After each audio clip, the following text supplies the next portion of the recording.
Jangan lupa like, komen, dan subscribe channel YouTube TVRI Bengkulu dan nyalakan lonceng notifikasinya.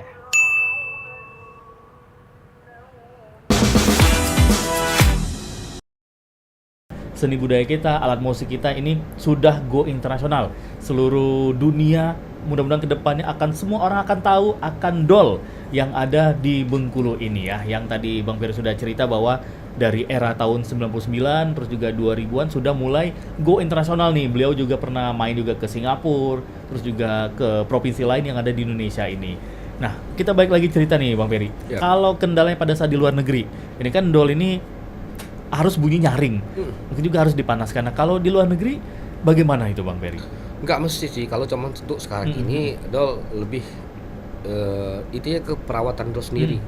Kalau dulu kan memang harus dipanaskan karena Dol itu tuh digunakannya cukup setahun sekali pas perayaan Tabot aja, pas perayaan Tabot atau ritual Tabot. Tapi sekarang kan Dol hampir setiap hari, hampir setiap minggu, hampir setiap bulan dipergunakan oleh komunitas-komunitas sanggar yang ada di Bengkulu.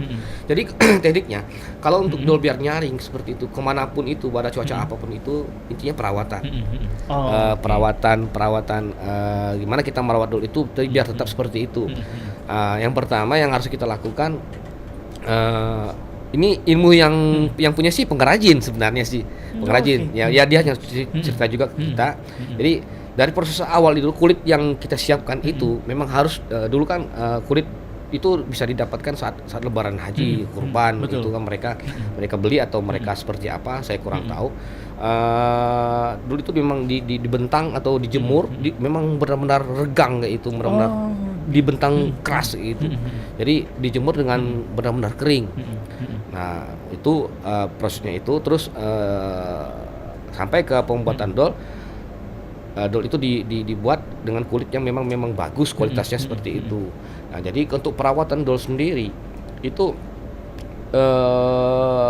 gimana gimana ya caranya itu dengan perawatan.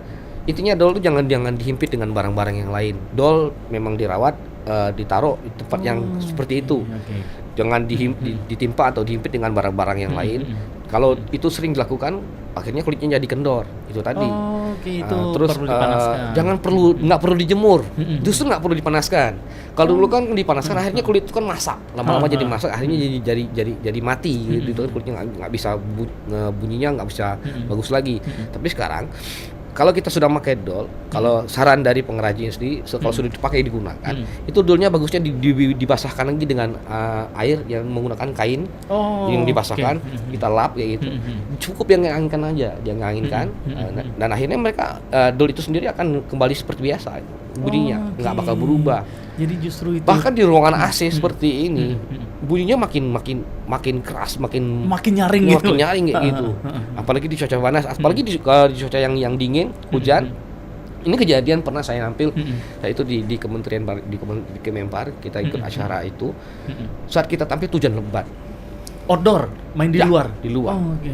Tapi Dol itu nggak berubah, nggak mendem sama sekali gitu loh. Karena perawatan tadi, kita merawatnya memang benar-benar dirawat, bukan asal dipakai aja terus ditaruh di sembarangan, nggak itu juga. Pasti orang-orang yang ada di sana kaget gitu loh. Ini kok kena hujan, tapi suara masih tetap nyaring gitu. Tapi setelah itu, setelah terpentas, kita lap sampai kering, kita angin lagi dan normal lagi gitu. Intinya perawatan. Oke, berarti justru memang cara kita kembali ya untuk ngerawatnya seperti apa. Walaupun ini juga alat musik, tapi tetap ya sama seperti kita ngerawat manusia gitu. Seperti itu, disayang gitu ya, dirawat. Karena harganya mahal. Betul. Harganya mahal. Satu buah Dol tuh tergantung diameter sih ukurannya. Paling murah itu 1.800.000. 1.800.000 ya, itu diameter mungkin yang ukuran anak kecil, anak SD, TK. Mungkin kalau untuk dewasa hampir sekitar 2,5 juta atau 2 jutaan. Sekarang. Waduh. Karena bahannya susah dan bahannya mahal gitu.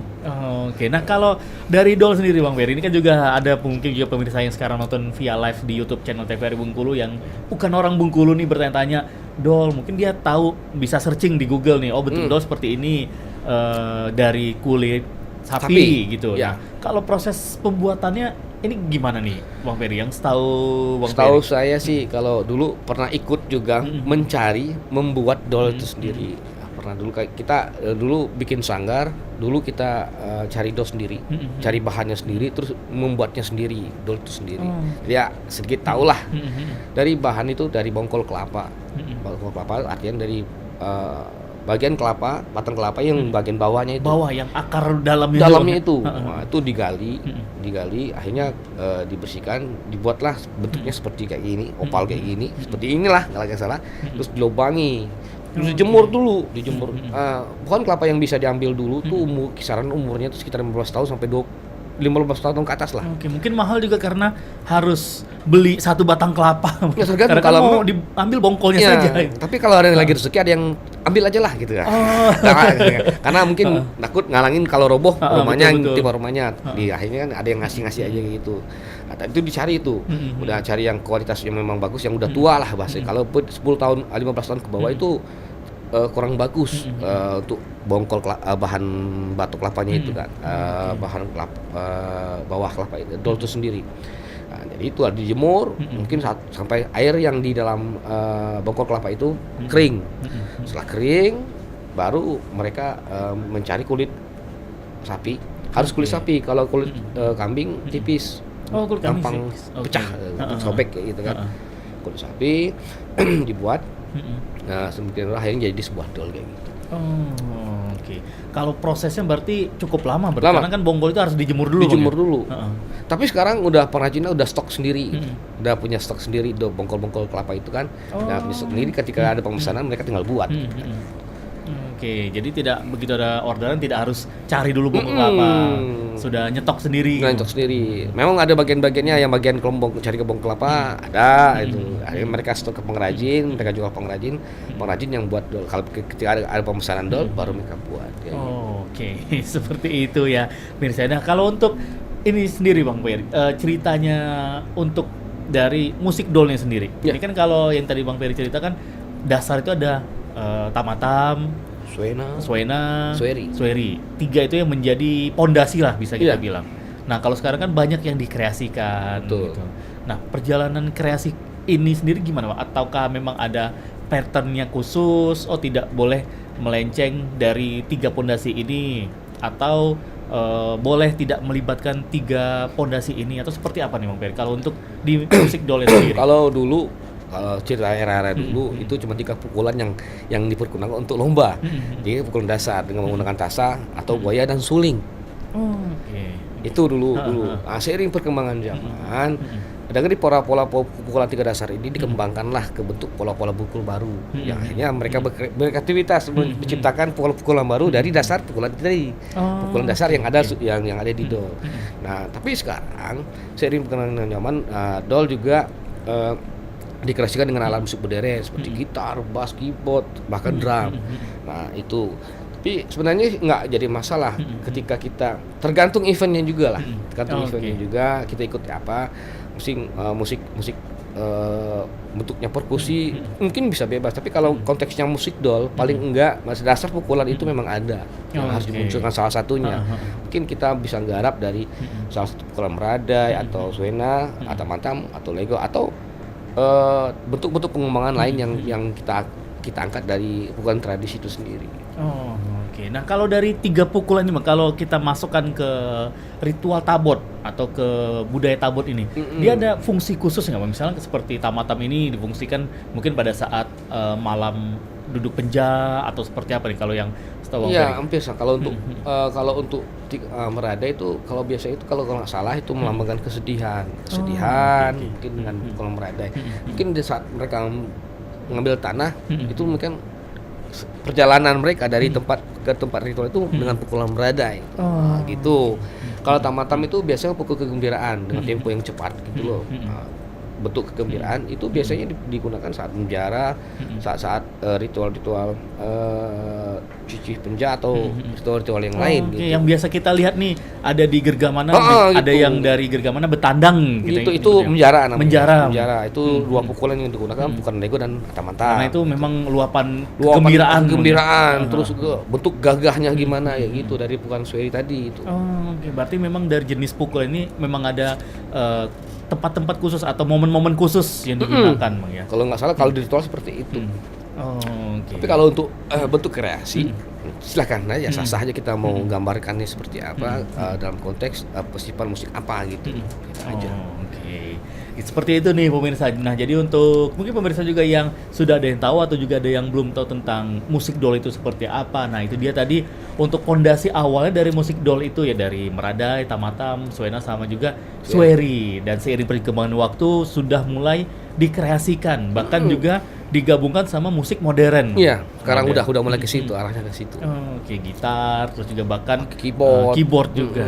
Oke. Dan kalau perkembangannya, Bang, kita balik lagi dengan tema kita perkembangan musik dol. Mungkin dari katakanlah dari Bang Ferry dulu awal-awal belajar musik dol, main musik dol dan sampai di sekarang nih. Gimana perkembangannya sehingga Bang Ferry nih? Dulu dengan musik dol yang biasa-biasa aja, akhirnya kan kita berkreasi nih. Kemarin kita manusia ini punya imajinasi yang gimana nih dol ini bisa seperti apa sih? Mau diapakan dol ini sih biar punya nilai jual yang tinggi gitu. Akhirnya kan dulu saya ikut di Sanggar Mangsari, dol itu diangkat dengan menggunakan selempang. Pernah diketawain sama orang Bengkulu sendiri, katanya kayak Semar Bunting. Karena dolnya di depan. Akhirnya kita cari cara gimana ini nggak kelihatan seperti orang bunting, gitu, Semar Bunting kayak gitu. Akhirnya dengan atraksi yang atraktif gitu dibuat seperti demikian rupa dan sama Cisuk. Akhirnya orang udah ini perkembangan udah maju gitu. Akhirnya sampai kita diundang ke Singapura dengan kreasi yang seperti itu. Memang sih banyak cemoohan, banyak yang menghujat lah. Kok dol bikin seperti itu? Tapi seiring jalan mereka boleh menerima itu. Nah, mulai dari situ banyak kelompok-kelompok lain, komunitas lain atau penggarap lain mulai melihat dol ini bisa dikembangkan seperti ini, bisa dikembangkan seperti itu. Tinggal kitanya lagi, tapi jangan tinggalkan tradisi. Gitu. Tetap akarnya di tradisi. Tradisi jangan sampai hilang gitu. Betul. Terkadang mereka ini kan penggarap itu latah, lupa dengan keasikan mereka menggarap itu tadi, mereka lupa dengan tradisi itu sendiri seperti apa. Oke, kalau gitu Bang Ferry, kita break lagi nih. Untuk Anda pemirsa Opini, jangan kemana-mana ya. Kita akan break lagi dulu sinak. Tetap stay di Opini, obrolan pas di sini.